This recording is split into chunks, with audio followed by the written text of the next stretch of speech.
Mystic Michaela spiritual family. Welcome to Know Your Aura with Mystic Michaela today. How do you know when your life has changed? It's not always in the moment the life-changing moment happens. It can be a little further down the line. But how do you know? And what constitutes a life change? I'm going to talk about that in depth. But first, hey, Scotty. Hey, guys. Well, it seems lately everything's been a little 3D. Yeah. And you've been feeling a little down. I have been. You've been in the dumps a little bit. Yeah. You know, you've been trying not to give it to me. You know, we consciously. We do. Yeah, we talk about this. You know, because you've been down the last couple of days, and you're like, has it gone? Have you caught it? Have you caught it yet? And I think I caught it, but then I broke out of it. Oh, good. So sometimes we catch each other's downness. Yeah, our low vibes. Yeah, our low vibes are contagious in this house. Yeah, it's true. And I try to be conscientious of, I try to just keep my mouth shut, basically. Yeah. And then, yesterday afternoon, you kind of saw me, slumped over a little bit. And you're like, did you catch it? Did you get it? And I'm like, no. But I kind of think I did a little bit. Oh, I'm sorry. But then I broke sorry. out of it. I don't have it bad. You have it a little worse than I do right now. I'm really sad. I don't know how else to say it. It's really, I don't know. And when I get like this, I'm getting emotional. Okay. Because I've really been upset. Right. And this isn't even about me, because obviously there's horrible things going on in the news. And for the past several years, a lot of horrible things have been going on. This isn't a new thing. But I feel like I'm just, and this isn't, like I said, about me, and it's not happening to me. It's just very upsetting. And what really rubs against it is superficiality. So it's been really hard for me to go online or post anything that I don't feel is meaningful enough to post. You know, little things like that, or seeing people talking about stuff that doesn't matter. To me, it just irks me. It really upsets me. Okay. Because there's such suffering happening right now, and I'm really sad. So I think kind of what you're saying here, and again, the world has just been suffering all the time. Yeah, that's just the world. That's but people. In that's this humans, moment, which is apparent more times than others. Yes. Right. But for the last few weeks, we've been seeing all these images of, of children being killed and dying, and hospitals being destroyed. Yeah. And then what you're saying, I think, is then you go on to social media and you see some, weirdo influencer trying to sell her little handbag, or, someone out, hey, look at me, vacation, and you can't handle it. I can't. It's like an elephant in the room type thing. Yes, and we've talked about this. We can't, a lot of us sensitive people, we can't handle elephants in the room. Right. But so I've just been very low. So I try when I'm low not to talk, because I get very, very dark very easily. And it's hard for me to talk to anybody because I can't do small talk. I'll go right into very upsetting things. So I know that I'm not a socially acceptable person right now. So I've just been trying to isolate and stay away. Yeah. Okay. It's hard. It's hard. And I know a lot of us, and I guess I wanted to talk about it because when the world is so in your face 3D, so in your face third dimensional, which means ego-based, the fear, the suffering, the absolute waste, the human, just waste of human life, and you just see it. It's I don't know. It's just hard. It's hard to be wow, I'm part of this. And it's very easy to get sucked in and be but how can I do anything? How can I help? What's the point? It just keeps happening. So I hope I didn't give all of you my low vibes. Everyone collective low vibe. But I think a lot of us feel this way. I know I can't be the only one. I know a lot of you feel this way. It's hard to listen to anything celebrity gossip or this or that. Who cares if Kanye and Pete Davidson are fighting? I don't care. It's so there's real things happening that are awful, and we should all focus on helping that or giving attention to that or whatever. So anyways, if you need to red rant, if you want to turn the tables here, go for it. Thank you. No, I can't. So it's been. Well, I think you take it with you. So and I think a lot of our audience does as well. The indigos and the blues, right? A lot of people, they take it with them throughout the day. So you see it in the morning. You wake up in the morning, you put on the Today Show, and you see, bombed out shelters, whatever, kids without their parents and the dads leaving. and you feel horrible, and Yes. you can't shake it. And for me, and this is my take on it from a red. Okay, so I see it too, and I feel horrible, and I get like really angry, and I'm saying, Zelensky, you got to come through, man, but then I go about my day. Yeah. And that's it might be in the back of my mind, and here and there I might get like angry or upset or a little tearful too. But then I go on with the day. I don't think a lot of our listeners can do that. I think that might be the problem. Yeah, like I saw a picture of a family killed by a bomb, and they were fleeing. They were just refugees fleeing. They were just trying to flee their own town, and they got killed. And there was like news footage of them just laying there on the street, and there was their pet cat in a carrier. The rest of the day, I'm like, what the hell happened to that cat? Like, seriously, Yeah. like, where's the cat? I hope somebody let the cat out of that carrier. Like, I was thinking about that. So I can't get that image out of my head. Now, I am here, and I'm privileged to live here, and I'm safe, and this isn't happening to me. Like, I know it isn't. And, like, I've donated, and, I try to call attention on my Instagram, like, donate to UNICEF, or, like, but I try to do the things that I can do.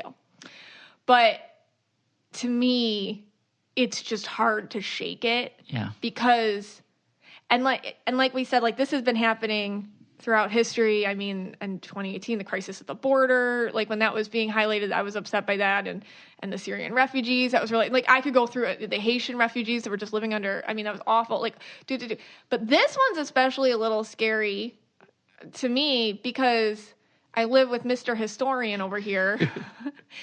And so when I ask something like, why can't the U.S. help? Like, what, Yeah, and then I get the real answers. Yeah, I mean, I think like 3 or 4 times already you've asked me, will World War III come?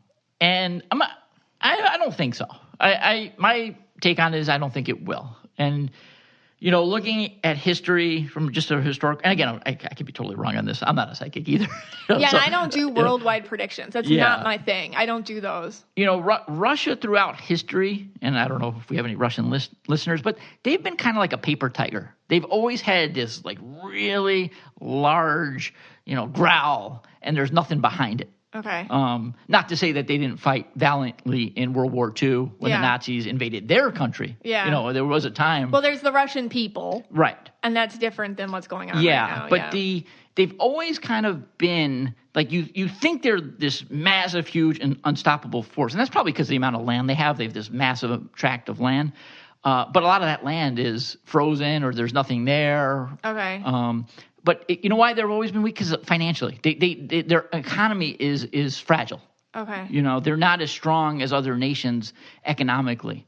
So, the Russians, they've always had a lot of men, but they kind of are. Their bite is the bite is the bark is bigger than the bite. Right, the bark is bigger than the bite. So, I mean, again, they do have nuclear weapons and they do have a crazy man in charge. So. And anything can happen. Out. Yeah, like, he's freaky. Putin freaks me out because, like, when I look at him, people are like, is he chameleon green? When I talk about chameleon greens, these are, like, people that fit in to wherever they can fit in. Or they're people that say what you need to hear in the moment. But they also usually have some sort of ridiculous insecurity that they're hiding. Putin owns it. Like, he is very green. There's no other color. It's just green. I even hesitate giving him a color because it doesn't even feel like other green people, because green people aren't bad. No aura color is bad, by the way. It's just, he's just like one very bright green color. I mean, this guy owns it. It's kind of like, he's just, I'm a bad guy, and he's cool with that. Like, he doesn't, so he's confident in himself, and he has no conscience. So that scares me. It's not like other leaders that we've seen, right? Who are kind of buffoons, or you're like, okay, whatever, like he's bluffing or this or that. Like, no, I think he means it. So, and he is very smart. So all that, that freaks me out too. And just the implications, I feel like, that we feel over here, like how we talk to our kids about all this, and it's hard to watch. All right, let's take a little break. Things are heavy. We'll simmer down a little. Did you know that an estimated 5 billion plastic hand soap and cleaning bottles are thrown away each year? And If that's not bad enough, each bottle can be made of more than 90% water. That's a lose-lose situation for the planet. People, it is 2022. Stop wasting water and throwing out more plastic and get Blue Land's revolutionary refill cleaning system instead. Blue Land's idea is simple and beautiful. You buy the bottle once, refill it forever, no more plastic waste. The only thing you need to discard is your outdated idea that eco-friendly products are more expensive and less effective. Just fill Blue Land's beautiful Instagrammable bottles with warm water, pop in one of the hand soap or spray cleaner tablets, and within minutes, you have a powerful cleaning product in the most incredible scent. From their best-selling Clean Essentials kits, which, by the way, is a great housewarming gift for somebody. It is the most beautiful and fun thing to open. To their hand soap duo and plastic-free laundry and dishwasher tablets, Blue Land has something for every inch of your home. And backed by very popular demand is Blue Land's toilet tablet cleaner, and it smells amazing. So get that before it sells out again. Blue Land's stunning, high-quality forever bottles start at just $10 when you buy a kit and are meant to be reused forever with money-saving refill tablets that start at just $2. Try Blue Land today. You'll love it, and the planet will thank you. I clean my whole house, every inch of it, with Blue Land. I have every single one of their products. I purchase them regularly. I've kept it up. I will never go back because they're so effective and I feel good about using them. Right now, you can get 20% off your first order when you go to blueland.com/KYA. That's 20% off your first order of any Blue Land products at blueland.com/KYA. That's blueland.com/KYA. Well, I just have to tell you all about an amazing new service I've found called FrameBridge. FrameBridge makes it easier and more affordable than ever to frame your favorite things without ever leaving the house. Add a gallery wall to your home or send the perfect gift. From art prints and diplomas to the photos sitting on your phone, you can FrameBridge just about anything. So here's how it works. So easy. Just go to framebridge.com and upload your photo, or they'll send you packaging to safely mail in your physical pieces. Preview your item online in dozens of frame styles and gallery wall layouts. Choose your favorite or get free recommendations from their talented designers. The experts at FrameBridge will custom frame your item and deliver your finished piece directly to your door, ready to hang. Instead of the hundreds you'd pay at a framing store, their prices start at just $39 and all shipping is free. Plus, my listeners will get 15% off their first order at framebridge.com when they use my code KYA. Order online at framebridge.com or stop by a FrameBridge store to work with a designer in person if you're in New York, DC, Atlanta, Philly, Boston, or Chicago. I have sent FrameBridge pieces to all my family, and they come lovely packaged. They high quality. The frames look way more expensive than they are. Get started today. Frame your photos or send someone the perfect gift. Go to framebridge.com and use promo code KYA to save an additional 15% off your first order. Just go to framebridge.com, promo code KYA. That's framebridge.com, promo code KYA. Hey, Scotty. Hey, guys. So when I'm low vibe, Scotty likes to make me laugh. And since today we're talking about how you know when your life has changed, he has compiled a list of pivotal moments, or so he says, from when he knows his life has changed and what he went through during those times. Yes. Yeah. And, you know, as people know, I'm the indigo whisperer. You are. And one of the things I like to do, because we've just depressed everyone. Yeah. For the first 10 minutes of the show, pretty much everyone is depressed now. If anyone is listening and is not depressed, you have no soul. Okay, so okay, fine. Then you're a real red. Okay. You told me that you don't get like depressed. I think it's just because you live with me. I was so depressed after the first 10 minutes. I forget it. Okay, so what I compiled were some moments in my life, and these are true. These are very serious. Things happened, and I'm not even trying to make you laugh. Okay. These are 5 moments. All right. Okay. So these are serious things for you. Yes. And I believe we've talked about these moments on the podcast before. So if you haven't listened, we'll just kind of refresh them a little bit. You know, you don't have to listen to all 120 episodes or whatever we have now. All right. This, very serious. Number 1, the time that I broke the waffle machine at the Hilton Garden Inn. I think that was life-changing for you, all kidding aside. No, it really was. I mean, after it happened, I was mocked by the family. Everyone mocked me. Well, I have to say what happened. Okay, yeah, you say what happened. So we were at the Hilton Garden Inn, and Tipton, Georgia. And just to preface it, you're a Diamond member, which you're like super proud of.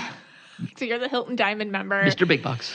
And, you're super proud of it. We're at the Garden Inn. Right. And there's the buffet breakfast pre-COVID. And you don't know how to work the waffle machine, which means it's just like where you take the cup and you're supposed to push. It says on the button push so that the waffle mix goes into the cup. Well, you pulled and you kept pulling and you pulled it completely apart, and waffle mix, like with all the hydrogenized fats and oils that is very hard to clean up, but as we saw, spilled all over the table and the floor, and it was like a gelatinous monster coming at all the breakfast people. Right. And there was like all of a sudden 10 people, just what they want to do at 8 a.m. first thing in the morning at their job, cleaning it up. Yes, okay. And you're like, oops. All right, we get the idea. Okay. And we told you that they were going to revoke your Diamond membership. Yeah. And I think you were punished for a while. Yes, and for a while I didn't believe you guys, and then, I noticed small things, like my life just really going downhill after that. I basically was like a pariah in the family. You guys just mocked me, like incessant mocking of me. Yeah, the kids were drawing pictures of it. And then I kind of noticed, anytime because we usually always stay at a Hilton, they weren't being so friendly to me every time. Yeah, you always ask for your free upgrades or your extra waters or your freebies. Right. One time, Doubletree, they give you a cookie. Mine was half eaten. Okay, yeah. Who gives a half-eaten cookie? Well, I think they had you blacklisted. I think that, like, as soon as they typed in your name, there's, like, a little note. Yeah. Waffle machine broken. Right. Watch this guy. Yeah. And I'm not even joking. Like, I think so. Because you weren't getting upgrades. People were like, no. They just weren't treating you as nice. Yeah, I know. It was almost like they didn't want me there or something. Yeah. So I think I'm off that list now, but that was life-changing for me, okay? It was very life-changing. And, last time we went to Hilton, I did get an upgrade, so I think I'm off. Okay. All right. No, that's number very one. deep. Very deep. Okay. All right. Number 2. Finding the boxers in the Key West hotel. Okay. Again, this is going back to hotels here. It was another, of course, Hilton. It was. And if you don't know, we went to the pool and we were doing our thing. Last summer. Yeah, last summer. We came back and we went onto the balcony, whatever, the deck, whatever, and there was a pair of men's boxers. Random. But you, like, picked them up and touched them, and you were like, Megan, whose are these? Right. And I was like, ew, I don't know. And then you just, like, threw them. Okay. They were medium. I don't know if that matters. You really remember. They weren't expensive boxers. They were like cheap Hanes. Yeah. Okay. So thin material. After that happened, I forgot about it. It was on my mind, but then I forgot about it. And then, like, strange things kind of happened after that. I got a few weird DMs. I don't remember this. Yeah. I think I was being stalked. Do you feel like you have like a know your aura stalker? Yeah, I had a know your aura stalker. Oh my God. Yeah. But what happened? Did they break up with you? Like, they don't stalk you anymore? They decided to unstalk you? That's not true, because there was another pair of boxers we found at another time. I didn't tell you about that. No. Yeah, I'll tell you about that after. So you're so cool. You have a know your aura stalker. Is this what you're telling us? Well, yeah. I mean, I guess. Okay. All right. So you thought you were like looking over your shoulder. Yeah, I know. It was felt like this, like, presence, and there was like weird signs that this guy, I think it was a guy, I'm not even sure, I think it was a guy, was stalking me and putting boxers in my wake, creepy. Where I go. Creepy. Yeah, really creepy. All right. So that was another life-changing moment. Okay. All right. I mean, this one is a classic. Everyone knows about this. When they ran out of the turkey legs at Epcot. Oh, yeah. Life-changing. I have not been the same since. Episode 111. Right. There's literally a red rant every day about Disney. No, that's true. I think that changed all our lives in that. I just don't think that we can ever go to Disney again with you. Like, it's too greedy for you. Yes. You feel like they're too greedy. Yeah. They're too greedy. And I can't get over the greed. And it's just life-changing. Yeah. Just total life-changing. Yeah, that's the definition of a life change. Yeah. So all the serious things going on in the world. Okay. Right. The circle of consent. Oh, the circle of consent. Yes. Now remember. That's an old one. Yeah, you didn't want to go. No. And you stayed home. I did go. I'm not into that. Yeah. So explain what that is. Okay, so basically it's a retreat. You go. This is a real thing. This is a real retreat. Yeah, you go, and there's a group of us. And I went. There was like 7. I think there was like 7 of us. Okay, and we got into a circle. We did have to disrobe. Ew. Okay, yeah. I was just like Jumanji, and I like in my head I'm like, okay, I'm just gonna pretend you disrobed. I disrobed. Yeah. Ew. Sorry, people. Visualize that. And things from there just took a turn. Right. Like they took a real weird turn. Yeah. Kind of like this episode. And and I said, what, I got to get out of this. How did I get into this? And I think the guy with the boxers was there, that had been putting them. You're a stalker? You might know you're a stalker was there. And I felt very violated. So you didn't consent in the circle of consent? Yes, exactly. I took away my consent. Oh. And what happened? Well, then people started getting, very angry at me. They wanted your consent. They bullied me. Oh. They insults, a lot of insults. I got a lot of insults. Oh, no. About things, yeah. So they wanted, what does consent mean? Like you're supposed to do what? I think what? There's just I can't go into it. A lot of hand motions going on right now. I can't go into it on this. This is a family show, so I can't really go into it. You're supposed to consent. You're supposed to lots of sorts of stuff. Things, okay. Yeah, and they can give them your wallet and everything like that. Oh. And I took my wallet and I ran. I had to get out of there. Yeah. Yeah. So that was a doozy. All right. All right. And the last one that really changed my life, it made me the man I am today. When I graduated from Harvard University, the 354th commencement service is the one I was at.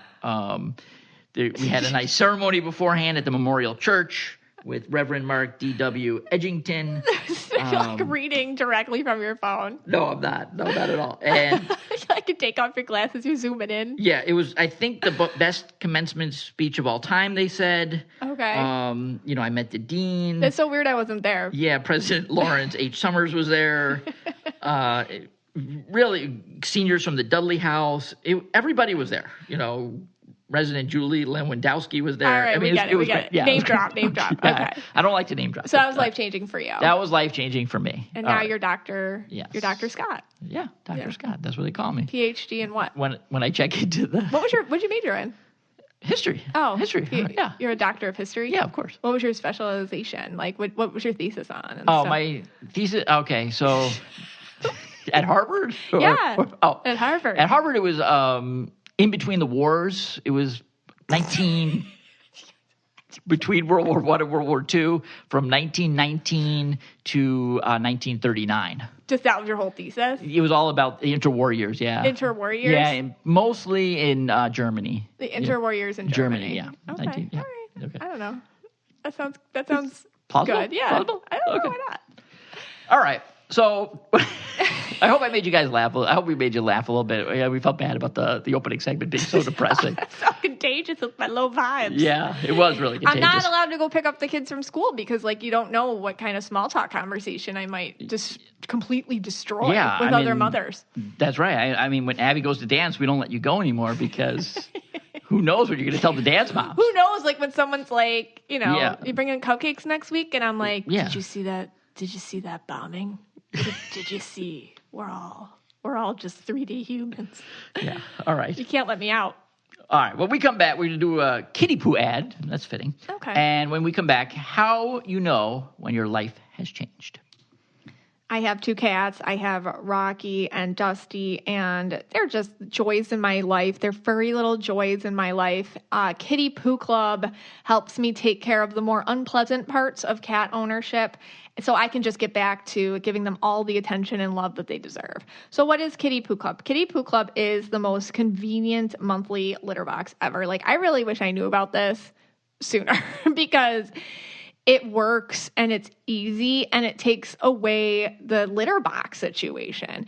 Every month, Kitty Poo Club delivers an affordable and recyclable litter box that's pre-filled with the litter of your choice. They even have an XL litter box option for all those chunky cats out there, as they call them. When the month is up, just recycle the used litter box, and Kitty Poo Club will automatically deliver a new one to you. You could easily customize your subscription at any time, too. Maybe add some toys, treats, accessories, whatever will make you and your kitty happy. And right now, Kitty Poo Club is offering an awesome discount on your first litter box order and free shipping when you set up an auto ship. Just go to www.kittypooclub.com to save on your first auto ship order of litter boxes with free shipping, and be sure to let them know your aura sent you after you check out. That is kittypooclub.com.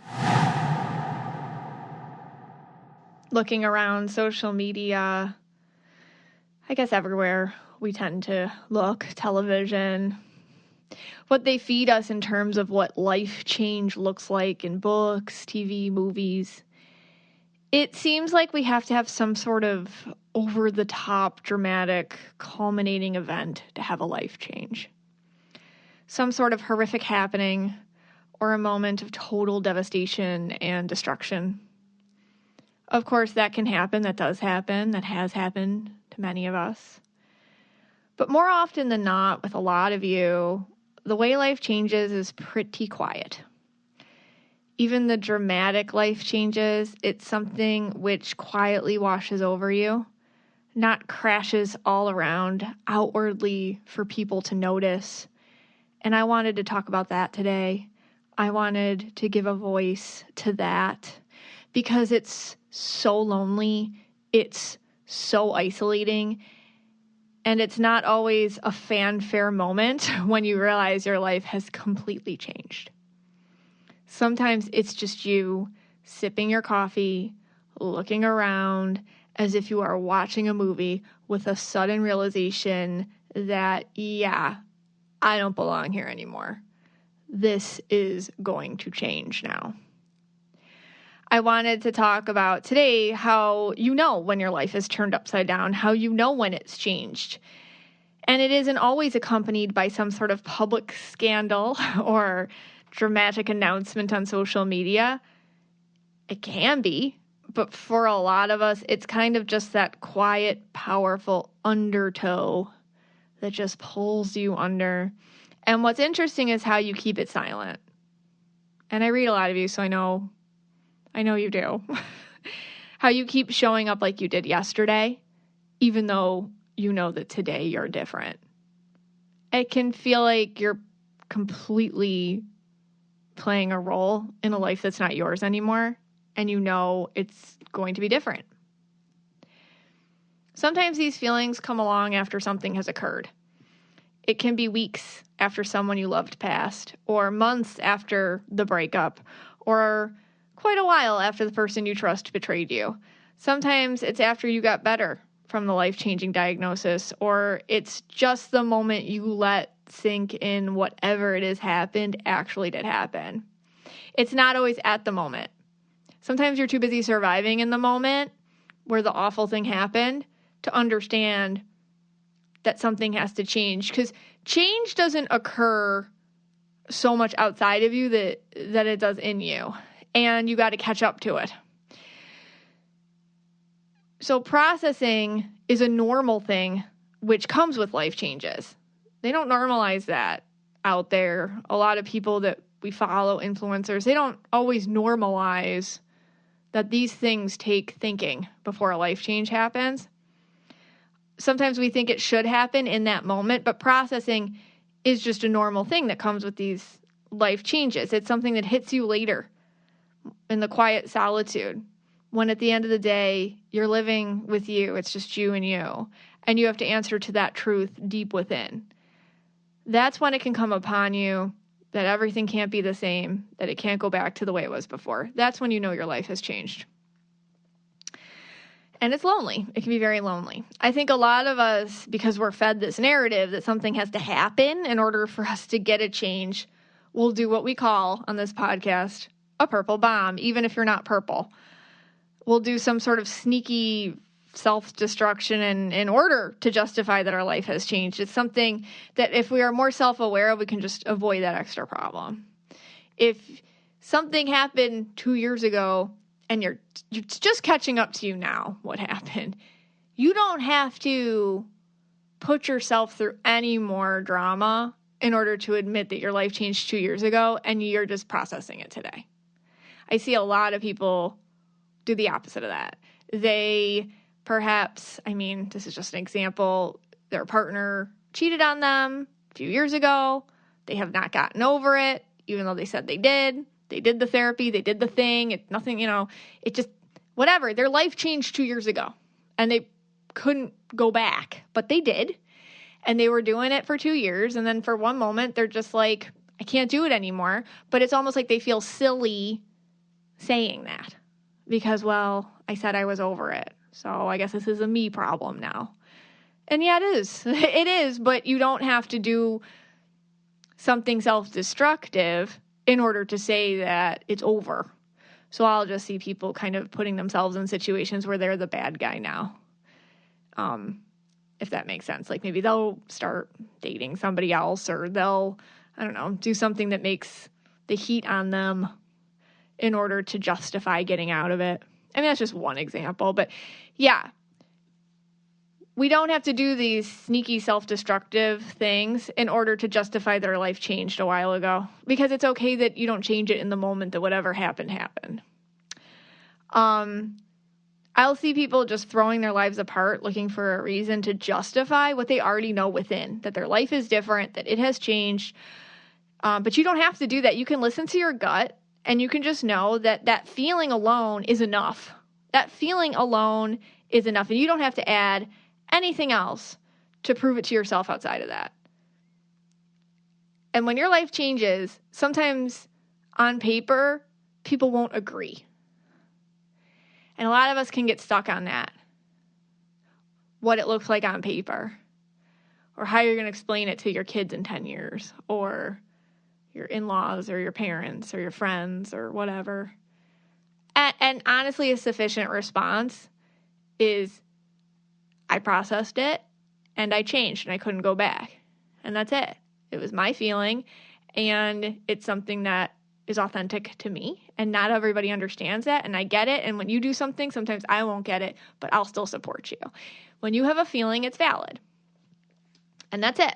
And you can teach yourself that. You can teach other people that. So I wanted to go through, I guess, some of these quiet feelings you may have when your life has changed. These quiet, heavy signals that things are different. The first thing is this complete acceptance of truth. And we all know what it feels like to get hit with truth. It does not feel good. It doesn't.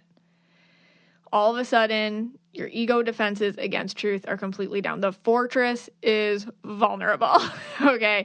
You just allow truth to invade that part of you. The marriage isn't working, your career was not the one you were supposed to have, the way you were going about life, it's just not working. You fundamentally feel the weight of this truth, and now you've let it enter your space. You've surrendered to it. The energy of it fills you and starts to move you along with it. Is it hard? Yes. Is it emotional? Yes. Does it also feel really freeing? Yes.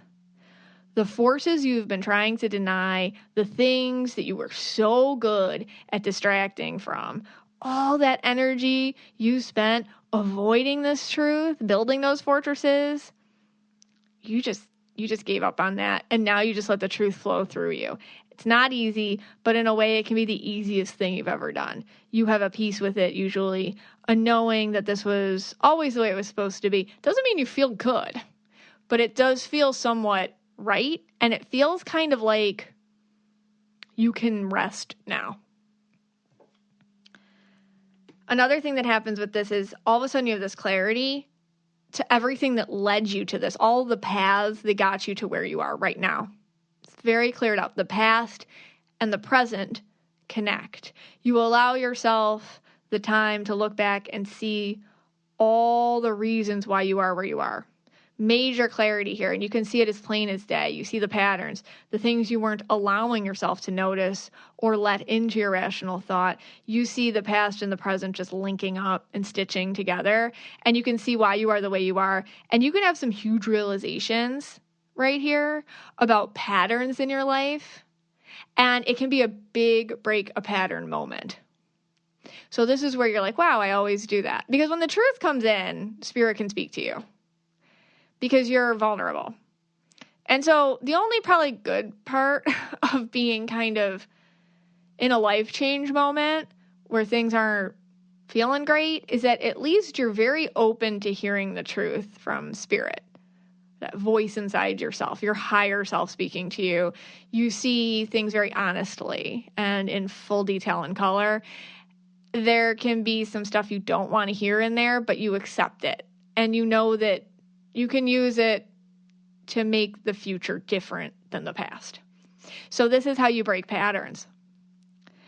Third thing that happens when you are in these moments, when you know it's all can't go back to the way it used to be, is you're very clear all of a sudden on what you do want. Could have been very fuzzy before, but now you understand what wasn't working, and you have this closer unification with your own personal truth. You can feel a lot clearer on what you want when before you were so focused on keeping the status quo going. So all that energy and keeping the same old continuing is gone. And all that energy it's freed up to heal, get self-aware, hear truth. And then this clarity for like, well, I know what I want and I know what I don't want very clearly. Even though the choices moving forward may be inconvenient or stressful or emotional, even though they may not fit your past character or even be totally not understandable to the people around you, you will have total clarity in what you need now in life, what has to happen, you know what you want, and you value it higher than other people's thoughts and opinions and judgments of you. You care more about what you want than what you look like on paper. So that's another reason why you know your life is changing. Fourth thing, you really start to declutter. Literally you can start doing this if you're having a life change moment. If you ever had a life change moment, I'm sure you've all had something like this. You usually can attack it in a literal way. You rampage through your closet, your room, your garage, you're donating, throwing things out, gifting things to people. You don't have these attachments anymore. What you're really trying to do, it's a spiritual thing, is you're trying to lighten up your load. A lot of times it's a metaphor here for unchaining yourself from the past. Possessions are chains. The things our ego has used to keep us in the world that no longer works for us are usually these possessions, stuff, clutter. Now that the clarity is here, you know that life in the world, in that world that you were really chained to, doesn't work for you anymore. So you're completely ready to shed that skin. You're ready to unchain yourself from these things, these material items that prolonged your stay in this current situation. And you can also declutter your personal life here. And this is a lot of times when your life changes, you lose a lot of relationships, friends. Usually you move. A lot of moving can happen. You're just ready to have things around you that reflect more of you and don't feel like a trap. You've been in a trap for so long, a trap of your ego, a trap of you from the past, and you're ready to get rid of a lot of stuff. Yeah, I know. Have you ever been in something so awful? I mean, why do people go to the hair salon? Why do people cut off their hair when they're going through something? Why do people sometimes up and move? Why do people purge their stuff? Because they're just trying to rid themselves of who they thought they were and ready to step into a new version of themselves. Huge life change thing there.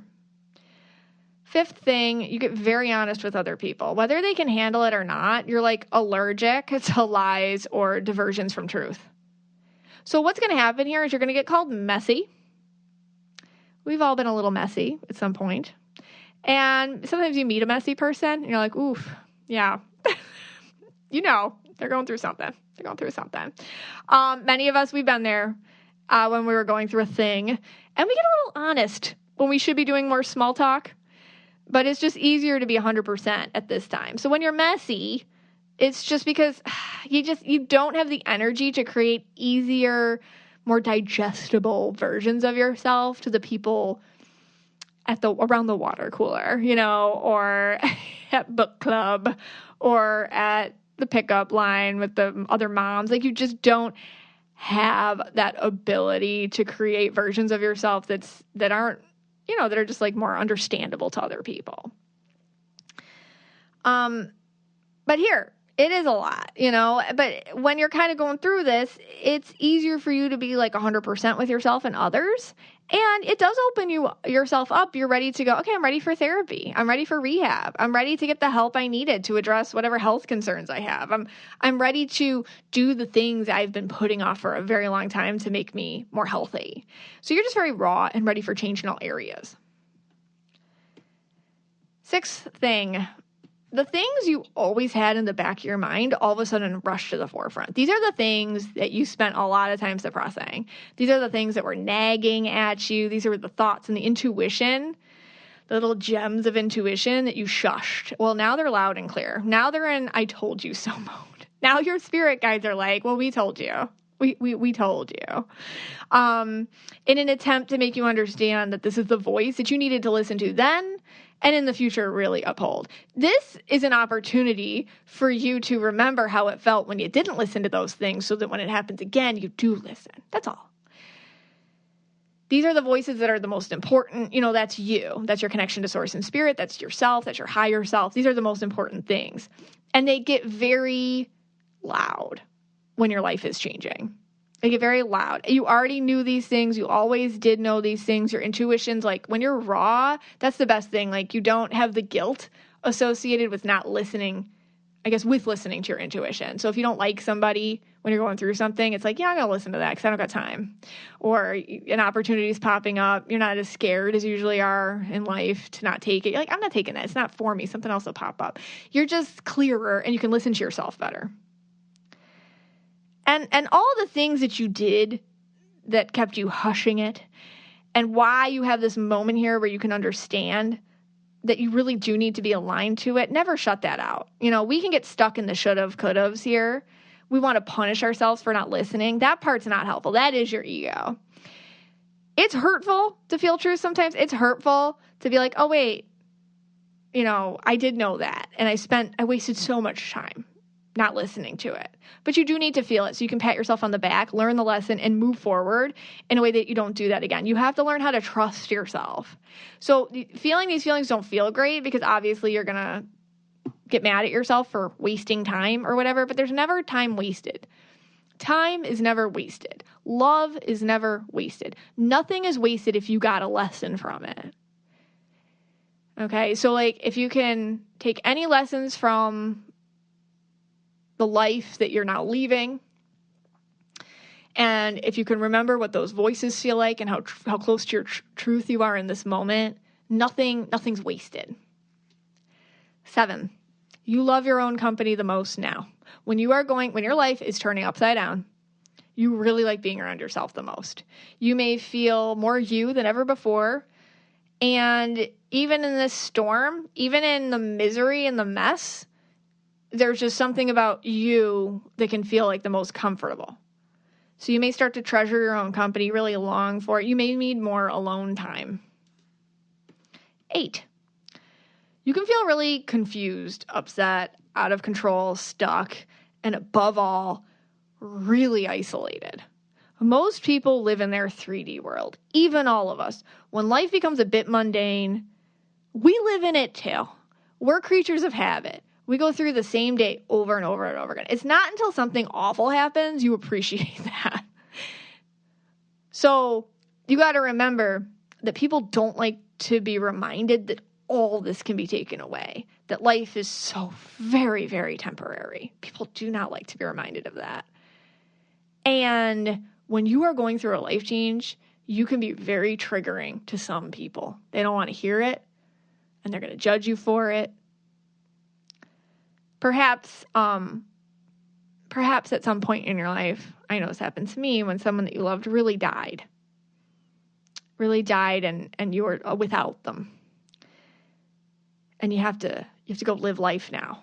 I remember being so weirded out. Why does everybody care about getting gas? Why does everybody care about putting their garbage out on Mondays? Who are all these people grocery shopping? Why didn't their world just end too? So isolating. When your life turns upside down, you wake up for a moment. You see things without the filter that we usually do. You are raw. And people don't get it. And the ones who do, they are a precious few. People can be scared or anxious about it. People don't want to walk into that storm usually. They avoid it. They can avoid you.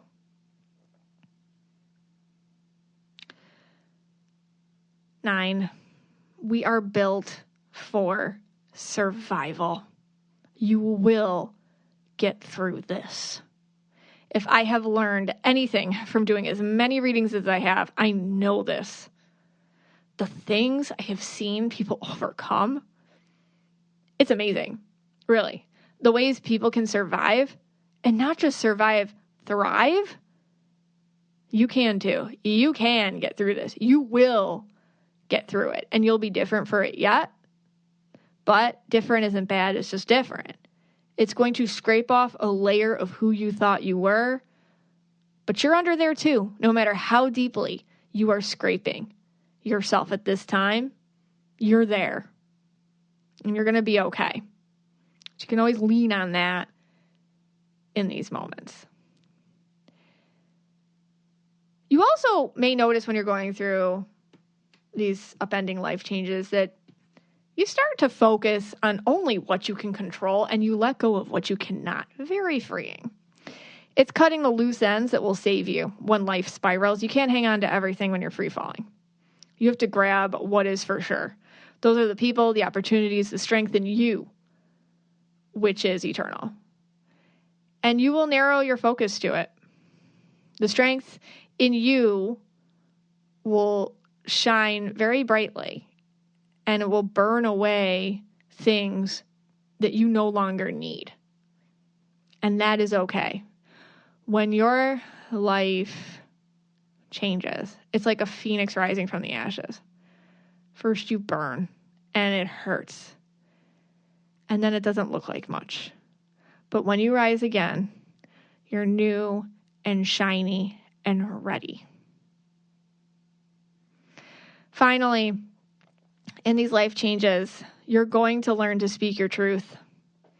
And you're going to learn to ask for help when you need it. When your life changes, you can't expect people to read your mind, but you can practice your self-advocacy for yourself too, in speaking to your own self. You will learn what you need from you, what you need to get so that you can get through. You will learn to understand yourself better. You will learn to lean on source and spirit and self the most. In these times of turmoil, you're going to learn who you really are. You're going to learn that there is a part of you inside that is connected to something so much bigger than this. And when your life is upside down and your life is spiraling and everything changes and everything you thought was true crumbles, the only good thing that happens is that you learn what's real. And you learn what is real you already always had. Because life changes are very, very quiet. Because they've never, ever happened outside of you. That happens all the time. Life changes constantly. You change. You are the one that changes. And it's okay to express that and honor it and validate it because it's happening to you. And if people don't understand it, it's not your problem nor your responsibility to educate them on it further than just speaking your truth. Hey, Scotty. Hey, guys. All right, so that was a little deeper than mine, obviously. Those much, much deeper life changes. than I had come up with. But, well, hopefully it just helps everybody understand that you are in your own experience, you experience things on your own timeline, and sometimes it's not some sort of impressive event that happens when your life changes. Sometimes it's just that realization that it did, and now it's time to move forward differently when the outside stitches up with the inside. All right. Well, I think we've depressed you today. We've made you laugh today. And then what I did was I scanned the Facebook group, the Facebook page, Mrs. Michaela Spiritual Family, and I kind of just looked around, see which posts were doing a little popular, asking questions. So we took a few of those, and we're going to answer them now. Yeah, I love the contributions. You all give such amazing nuances, such amazing contributions, such amazing insight for everyone to feel less alone or to think or to ponder. So I'm excited about this. All right, what do you got? All right, so the first one I have is from Jenny. She says, I tried to search, but I couldn't find any posts, but I just finished David Grohl's book. Now, he is from the Foo Fighters. He was in the band Nirvana. He's the drummer in Nirvana. Right, I think now he's a guitarist. He's an artist, musician, songwriter, producer, and yeah, he's the front runner of Foo Fighters. Foo Fighters. Yeah, I don't know much about him, but anyway, we've had a couple, I think, posts about him in the past, too. Anyway, in his book, he discusses having a blue aura, being a psychic, astral traveling, and astral traveling with aliens. Oh, he's our people. So the person asked, thoughts, Mystic Michaela? So when I look at him, he's indigo green. So yeah, I mean, maybe he calls it blue. I just see like a very deep blue on him, and like the green's very sparkly, very kind of, I can see that link to the alien or the extraterrestrial, that kind of stuff, the science end of the psychic world.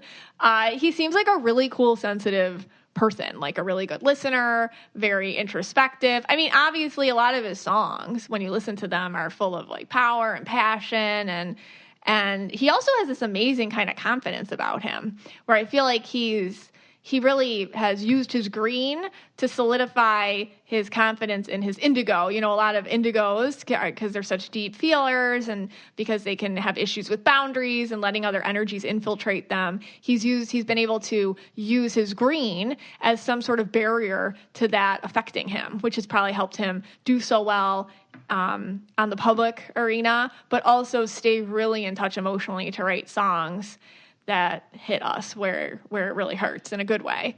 So he's a cool guy. He's indigo green. Okay, so it seems like, he's talking about having a blue aura and being psychic. It seems like he's telling the truth in this book. Yeah, for sure. Yeah, like he gets it. And I love that like people can come out and say things like that. Yeah. And they're people, because a lot of guys, I mean, listen, most of you are women listening, okay?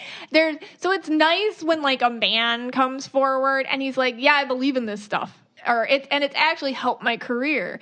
And this is how I use it. And green people notoriously greens all the time have to find their own pathways to believing something, which is fine. They just have to take whatever exists and explore it from top to bottom and make it their own. And then they'll explain it to you in the way that they did that. And I love that, like, that's probably what he does in this book. And it's cool to, like, have a guy that other guys are like, oh, but David Grohl, he's so cool. It's like, yeah, and he believes in astral traveling. Okay. So it's not weird if David Grohl does it. Yeah. And, like, he's cool. Yeah. Have you ever astral traveled with David Grohl? Oh, my God, I want to. Okay. So if anyone if anyone on the page or anyone listening has astral traveled with David Grohl, please let us know. With gas prices, we're going to have to astral travel to do anything. Yes, that's really true. That's a good solution.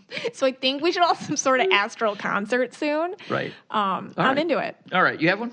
Yes, I do. Okay. So Kaylin H. writes, oh my gosh, now this is long, but it is so flippin' relatable. So just stick with me here. Kaylin H. writes, in a sketchy situation, do other indigos have an instinct to, I guess, cooperate? I can't find the right word. But basically, you're just like, okay, I'll act like nothing is wrong and be nice and get out of here ASAP. Like, being nice will free you from the situation. Today, a guy that gave me odd vibes, not bad ones, just made me a little uneasy, came up and said, what a cute baby I have, and touched her face.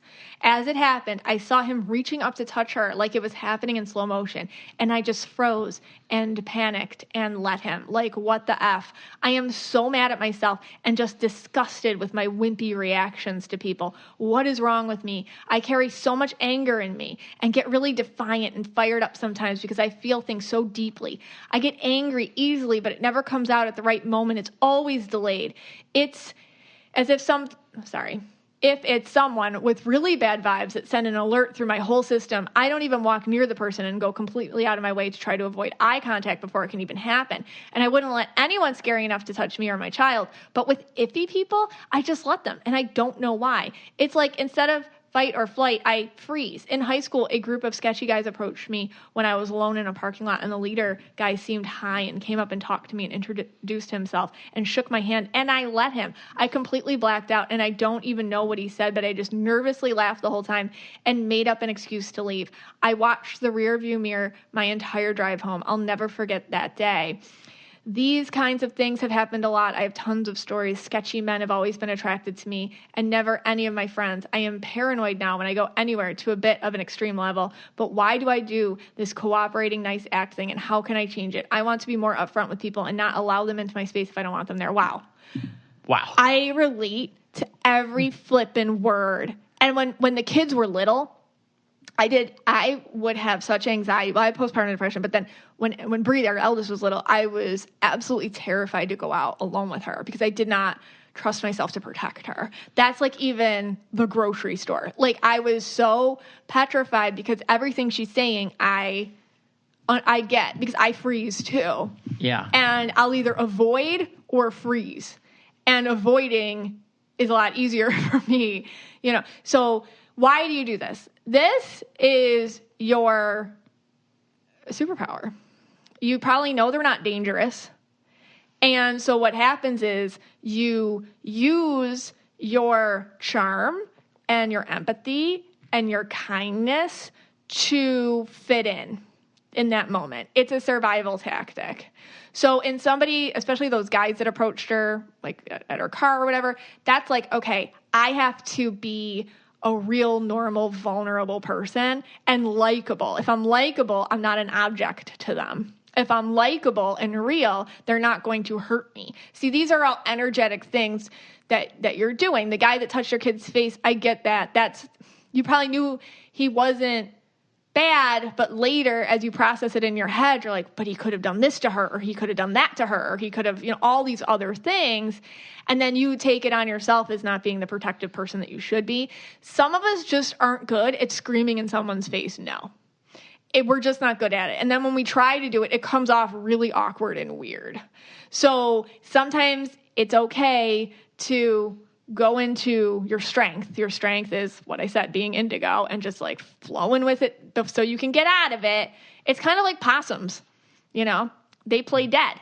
That's what they do. They've also, I think they've been around the longest of any mammal or something. So like it works for them, because that's their tactic. They play dead. I feel like a lot of indigos play dead in a way, like, okay, like that. And it gets you out of things, but it can also, I guess, like, paying attention, this is what I've had to do, and I'm not great at it, but what I've had to do is pay attention to the energy before. And if it and trust it. So if somebody's coming at me and they feel wacky or odd, immediately, big fake smile, and it's like, I'll be right back, or I'm doing the middle of something, or bye, I gotta go somewhere, or I have to go to the bathroom, we're running, we're in the middle of something. Just have it, big fake smile, and don't, before they even make the first move, get out of it. That's my only advice. Let me ask you this question, okay? Yes. And this is for all the mothers out there. Okay, Now in the discussion group a couple of days ago, they were talking about strangers coming up to their baby. Now, this might be pre-COVID. I'm not sure if this still goes on today. Oh, God. Pre-COVID, and, maybe like touching the baby or holding the baby's hand or the finger of the baby, so whatever. Or even when you're pregnant, people come up and just like touch your belly. You touch your belly. They do. So is that just like a whole, like, what is that? I would, like, for me, no. Because, I have the social distancing my whole life. You're a man. But like, I would hope you don't walk up to women and touch their belly. No, but like, what if, like, some men maybe go up and touch their baby? Like, or, hold their baby's hand or something. That's what they were saying. Yes, that's true. That happens. Is that like just a whole other issue there? Well, yeah, when you're pregnant, for some reason, society doesn't feel like your body belongs to you anymore. So people think they can comment, touch, and do that. So like I think that if you've been pregnant, that's happened to you. Okay. It's less stressful if it's some old woman at the pharmacy coming up to you and like, oh, and just touches you. You're like, okay, you're not scared. You're just like, really. When they start touching your baby's hands and face, even pre-COVID, I always, and the kids too, I'm like, don't touch babies. And if we know the baby, just touch their feet, or something like that, not hands or face. But I don't think people think, they just want to touch the baby. So I get it. But I don't think all the time, like, men understand that for women, that's just like men not understanding themselves. Like, they don't understand that for women, it's like you're crossing a line. Okay. Because we're still animals. Right. We're still mama bears when we have babies. And, like, especially if somebody we don't know is coming into our, like, we get very upset. Even if you're not a danger. Like, just please stay away. So I think that's part of it. But, yeah, when you're pregnant, society doesn't feel like you own your body. So everybody touches you and makes comments. Okay. And afterwards, they like to tell you how you look after.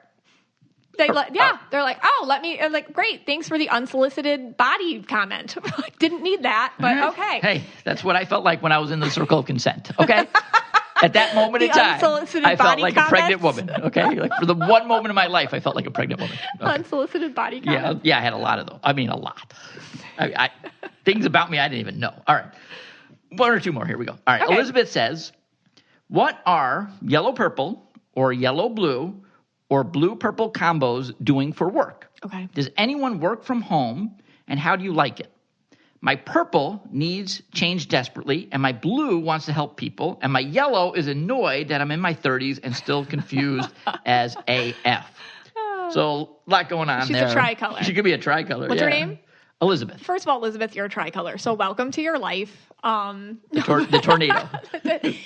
Yeah, like I said in the kid episode, the Kidora episode, tricolors are great as kids because they're like, yeah, I'll try baseball and ballet and this and that, all the time, different stuff. But then you're an adult and you're like, no, pick one. And it's like, that's not me. I like to try all sorts of things. Like, okay, that's the first thing going on. Society doesn't pat you on the back for wanting to try a bunch of different things in life, even though sometimes for you, it's perfectly normal. Other people aren't going to agree with, and society won't applaud you for. Why? It's very, very important to go inward and remember that the only thing that matters is your own satisfaction with yourself.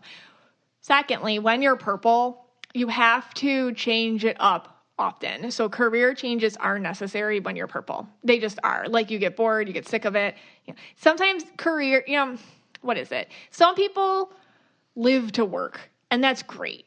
But a lot of us just work to live. And if you can live to work and, like, really enjoy that, that's awesome. Good for you. But if you're just working to live, then you have to think about what you can do so you don't feel stuck or trapped or upset. So when she was talking about those are like very different aura combinations. And I did like an aura career episode, but what are the aura combinations? I'll just give a couple suggestions. Okay. First one is yellow-purple. Yellow-purples need to work for themselves in some sort of capacity. Even if they work for a company, they need to have complete free reign over what their projects are or whatever. That's the yellow-purple combo. It has to be something like where here's the work, I do it, I have my own office, the door shuts, there's no micromanaging. Yellows cannot handle it. They like to work in like design, sometimes administration, yellow-purples, running a place, real estate, sales. All right, what's the other combo? Next one is yellow-blue.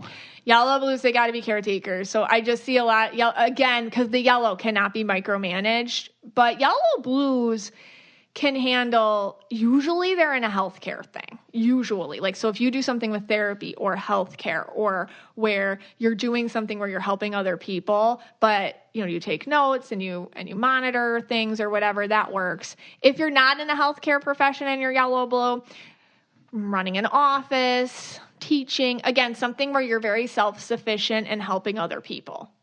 What's the last one? Okay, and the last one is blue-purple. Well, good luck. What to tell you? Like that, you need maybe a 9 to 5 doesn't work for you. It has to be like you go in at 10 or like, every day is a little different or maybe there's travel involved or something where your day isn't monotonous. I think like if you could avoid monotony when you're purple blue, that's great. A lot of purple blues, also, like, even if you do have I guess a more typical job, like a lot of teachers are purple blues. A lot of teachers. I see purple blue teachers all the time. It's because you get summer off and vacation and you're in charge of a bunch of kids, class, artistic things. Okay. All right. And I think we'll just wrap it up with our DMs. I've been, most people know this. I get about 4 to 5 DMs a month. How many are from the KYA stalker? 3. So, and lately those 4 or 5 DMs that I get per month have been asking, what are Ukrainian President Zelensky's aura colors? I think I knew it right away when I saw him, but you can do it. He's red and blue, and his wife's yellow purple, and he's yellow. He's red and blue. I mean, yeah, I think first of all, they're a very inspiring people, the Ukrainians, I have to say. I think they remind me a lot of us Americans and just their scrappiness and their willing, like, we're not going to back down, and it's either we win or I don't make it out of here. That's his vibe. And he means it. Yeah. And he 100%, he couldn't live with himself if he didn't go down with the ship. Okay. So I hope it doesn't come to that. But he set his mind to it. Very red. Reds are stubborn. And when they're good leaders, they won't ask you to do anything that they won't do themselves. So that's like a big thing for him. His wife she's pissed. So I can see her, I know she is a writer, but I can see her using her words to really, that's her sword. That's her weapon, her words. So just really going out there and just, I guess, really astutely and intellectually talking about what is happening here and taking down a regime taking down a regime just by pointing things out very plainly, as yellow purples can do. They're very honest people, very honest and direct, and they don't suffer BS. And so I feel like that's her dealing with this right now. Okay.